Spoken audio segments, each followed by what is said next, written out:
अस्सलाम वालेकुम नाज़रीन, कुछ बहुत अहम तरीन अपडेट्स आपके साथ शेयर करेंगे। एक तो हामिद मीर के कुछ क्लिप्स बहुत वायरल हो रहे हैं जिसमें उन्होंने कुछ बहुत बड़े-बड़े इंकशाफात किए, वो आपके सामने रखेंगे।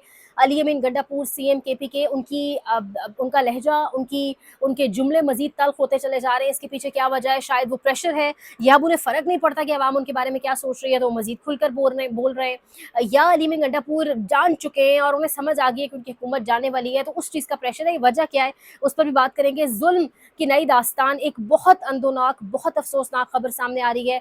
9 मई के कारकुनान जो बाहर आ रहे हैं, उन्हें क्या बीमारी हो रही है, किस तरीके से कारकुनान जाँ बहक हो रहे हैं, वो आपके सामने रखेंगे। आगाज़ करेंगे कि 11 रुपए से 14 रुपए के दरमियान पेट्रोलियम मसनूआत की प्राइसेस में एक इंक्रीज़ होने जा रहा है, बढ़ने जा रही हैं कीमतें।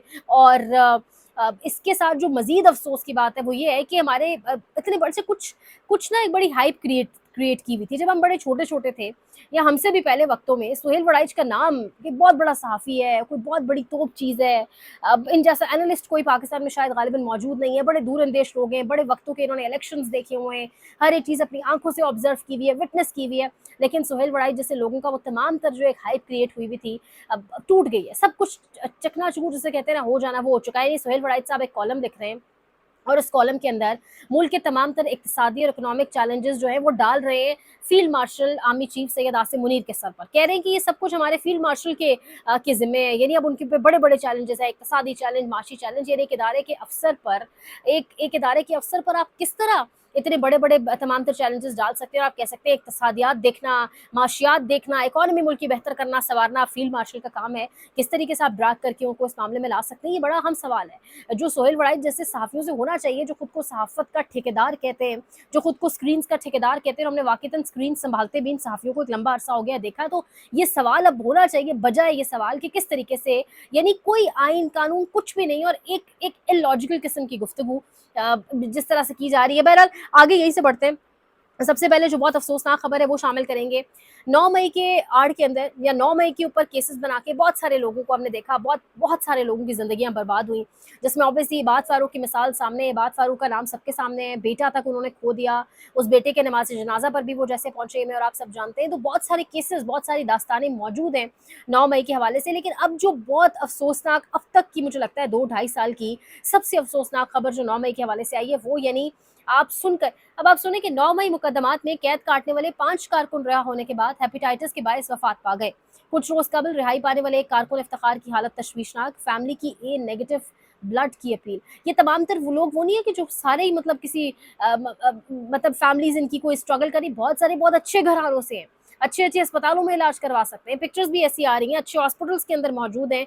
लेकिन आप अंदाजा करें कि न जाने कैद के अंदर किस तरीके से इन्हें रखा गया, कौन सा खाना इन्हें दिया गया। हम सुनते थे ना कि एक-एक कैद खाने के अंदर 40-40, 45-45 लोग हैं। दास्तानें बाहर निकली कि तमाम के तमाम के पास एक ही छोटा-सा वॉशरूम है, वॉशरूम भी क्या, एक खड्डा बना हुआ है, और उसी जगह का वो सब इस्तेमाल करते हैं। शायद ये उसी सब का नतीजा है। खाना किस किस्म का दिया जाता रहा, कौन से इंसानियत के जो दरवाजे थे, किस तरह से वो बंद कर दिए गए इन लोगों के ऊपर, कि अब 5 कारकुनान रिहाई के बाद यानी ये बाहर आते हैं और 5 से 6 महीने भी नहीं गुजार पाते, और उनको बीमारियां लग जाती हैं। बीमारियां भी ऐसी नहीं कि कोई फ्लू हो गया, कोई वायरल कुछ हो गया है, कोई जर्म्स नहीं, बीमारियां इस किस्म की, हेपेटाइटिस किस्म की, जिसके बायस बाकायदा उनकी ज़िंदगियों से वो हाथ धो रहे हैं। यानी आखिर इन कारकुनान की जो जाने जा रही हैं कैद से बाहर निकलने के बाद, ये जवान थे, पहले से बिल्कुल ठीक ठाक थे, मेडिकली फिट थे, जेल के बाद इन्हें अगर कुछ हो गया तो इसका जवाबदेह कौन है। इंतजार हुसैन पंजोथा लिख रहे हैं कि 9 मई मुकदमात में 1 साल तक पाबंद सलासल रहने वाला इफ्तिखार दौरान कैद जिगर की शदीद बीमारी में मुब्तला हो गया। बड़ी वजह जेल की नाकिस सहूलियात थी, और आज इस बीमारी से लड़ते लड़ते इफ्तिखार जिंदगी की जंग हार गया। सवाल यह है कि इफ्तिखार की मौत का जिम्मेदार कौन है? क्या मरियम नवाज इस मौत पर जिम्मेदारी कबूल करेंगी? क्या तहरीक इंसाफ के वर्कर्स के साथ इससे बदतर और भी हो सकता है? इफ्तिखार की दुनिया में हुई इस ज्यादती पर इंसाफ कौन देगा? अल्लाह इसके दर्जात बुलंद करे। तो ये खबर सुनकर दिल आज जो है वो, यानी दिल चीर जाता है ना, चीरा जाता है, जिस तरह वो हो गया। यानी ये जवान लड़के हैं, ये पाकिस्तान का फ्यूचर थे। एक तो इन्हें एक 9 मई महज एक अमारत के साथ जो किया गया उसके ऊपर इतनी बड़ी सजाएं दे दी गई, यानी जिंदगियां इनकी चली गई। किसी का बाप बीमार है, किसी की माँ दुनिया से चली गई, किसी का बेटा चला गया, और उसके बाद जब ये बाहर आते रहा होके तो इस तरीके की इनको बीमारियां हो रही हैं, और ये अपनी जिंदगियों से हाथ धो के बैठ रहे हैं। ये कौन जवाबदेह है? कौन इस तमाम तर सानहात का जिम्मेदार है? ये एक बहुत बड़ा सवाल है। एक साल 26 नवंबर ही बहुत था, उसके बाद क्या मजीद किसी सहाने की जरूरत थी? ये बहुत सारे सवाल अपनी अपनी जगहों पर मौजूद हैं। यहाँ पर मुशाहिद हुसैन सैयद साहब कह रहे हैं कि मुहर्रम के पाक महीने में रब ताला की कसम खाकर गवाही देता हूँ कि मखसूस नशस्तें पीटीआई का हक है।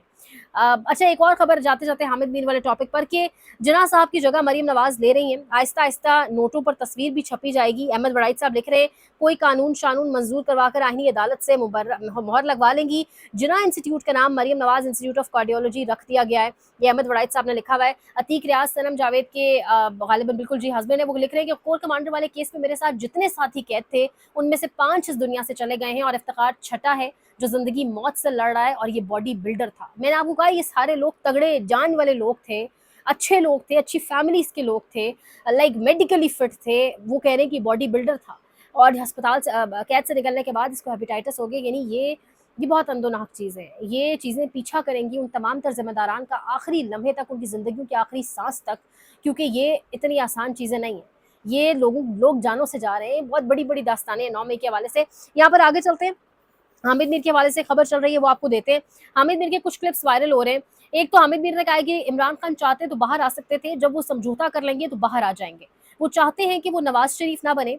इमरान खान ने जेल में रहकर पार्टी को जमहूरी अंदाज में मुनज़्ज़म कर लिया है, जबकि नवाज शरीफ ये नहीं कर सके। लेकिन इससे भी जो एक बड़ा इंकशाफ हामिद मीर साहब ने किया, वो कह रहे हैं कि उन्हें बाकायदा तौर पर एक वकील की जानिब से, मुझे एक वकील ने कहा कि इमरान खान आपसे अरशद शरीफ केस के सिलसिले में मिलना चाहते हैं, मैं लिस्ट में नाम डलवा दूं। मैंने कहा मुझे कोई एतराज़ नहीं। अगले दिन जब मैं अडयाला पहुंचा, वकील को फ़ोन किया तो वो फ़ोन नहीं उठा रहा था। जब पीटीआई वाले आए तो उन्होंने बताया कि इस वकील को रात उठा लिया गया है। अब ये जिस तरफ कर रहे, लग रहा है गालिबन इंतज़ार हुसैन पंजोथा की बात कर रहे हैं, तो बहुत अरसा पहले उठाया गया और फिर जिस तरह से वो मंजरनामे पर आए, ये मैं और आप सब जानते हैं। तो अब तो वो खैरियत से है, मंजरनामे पर ही ऑब्वियसली, लेकिन ये शायद पहले की बात जो हामिद मीर साहब की आपकी पॉडकास्ट के कुछ क्लिप्स वायरल हो रहे हैं उसमें वो कर रहे हैं। लेकिन अरशद शरीफ केस के हवाले से इमरान खान हामिद मीर से मिलना चाहते थे। आखिर क्या इमरान खान हामिद मीर को बताना चाहते थे? पाकिस्तान का एक बड़ा सहाफ़ी, बड़ा नाम, तो क्या कहना चाहते थे हामिद मीर को? और फिर जब हामिद मीर तक ये पैगाम पहुंचा, जिस वकील ने पहुंचाया, उस वकील को रातों रात गायब कर देना, ये कुछ चीज़ें इशारा करते हैं कि मुल्क के अंदर कहाँ से चीज़ें चलाई जा रही हैं, कहाँ से निज़ाम चलाया जा रहा है, जो अब सब बहुत बेहतर अंदाज में जानते हैं।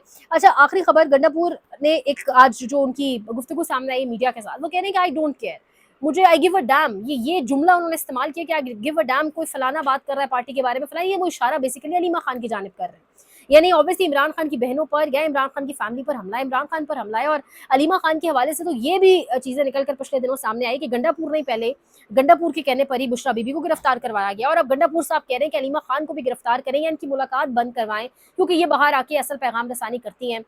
कुछ लोग ये भी कह रहे हैं कि गंडापुर, कुछ इस्लामाबाद के अंदर बाकायदा पक्के जराए हैं कुछ, जो आपस में खबरें एक्सचेंज कर रहे हैं कि गंडापुर तो कहते हैं कि मेरी मुलाकात मैं नहीं जा रहा मुलाकात के लिए इमरान खान से, क्योंकि मेरी वो मतलब मेरी क्लास ले लेंगे खान साहब और मुझे बाहर आके सब बातें करनी पड़ेंगी। यानी बहुत जगहों से बहुत सारे डॉट्स कनेक्ट करें तो पता चलता है कि गंडापुर साहब कॉम्प्रोमाइज्ड थे और अब चीज़ें सामने आ गई हैं। लेकिन आज जिस तरह उन्होंने खुलकर कहा कि आई गिव अ डैम, जब मुझे कोई कहता है कि फलाना ये बात कर रहा है, फलाना ये बात कर रहा है, मुझे फ़र्क नहीं पड़ता, मेरा लीडर सिर्फ खान है, तो ठीक है, एक लम्हे के लिए अगर इनकी बात मान ली जाए, तो उसी लीडर ने इनको बजट के मामले के ऊपर मुशावरत के लिए बुलाया था जेल, लेकिन ये नहीं डाल सके। एक पूरे का पूरा सूबा, तगड़ी हुकूमत वहाँ पे, 2/3 से भी ज़्यादा अक्सरियत, और ये मुलाकात चाहें तो रोज़ कर सकते हैं, लेकिन नहीं इनकी जानिब से की गई। तो अगेन डॉट्स कनेक्ट किए जाएँ तो वाज़ेह होता है कि अली बिन गंडापुर मुलाकात करना नहीं चाहते, मुलाकात करवाई नहीं जा रही, कोई अनड्यू प्रेशर है उनके ऊपर, या खुद डर कर बैठ गए, या वो है ही कॉम्प्रोमाइज़। ये तमाम तर चीज़ें बहुत आसान है समझना, आप भी नीचे कमेंट करें और बताएं। लेकिन आज जो गंडापुर का लहजा है वो बहुत सारी चीज़ों को वाज़ेह कर रहा है, क्योंकि ऑलरेडी फॉरवर्ड ब्लॉक्स बनना शुरू हो गए, बहुत सारे एमपीएस से राब्ते में हैं इस वक्त बहुत सारे लोग, और मौलाना फजल रहमान को इंगेज करके केपी हुकूमत को गिराने की तैयारी है। ये अली बिन गंडापुर के लिए और उन एमपीएस के लिए एक पैगाम है जो कहते थे कि हमारा जीना मरना है इमरान खान के साथ। अगर आप मज़ाहमती तहरीक करके सड़कों पर आते और फिर हुकूमत जाती तो शायद सूरत हाल यकसर मुख्तलिफ होती। कमेंट सेक्शन में आप भी अपनी फीडबैक से आगाह करें और आपकी क्या राय है वो बताइएगा। लाइक करें, शेयर करें, सब्सक्राइब करें, अपना बहुत ख्याल रखें। अल्लाह ने के बाद।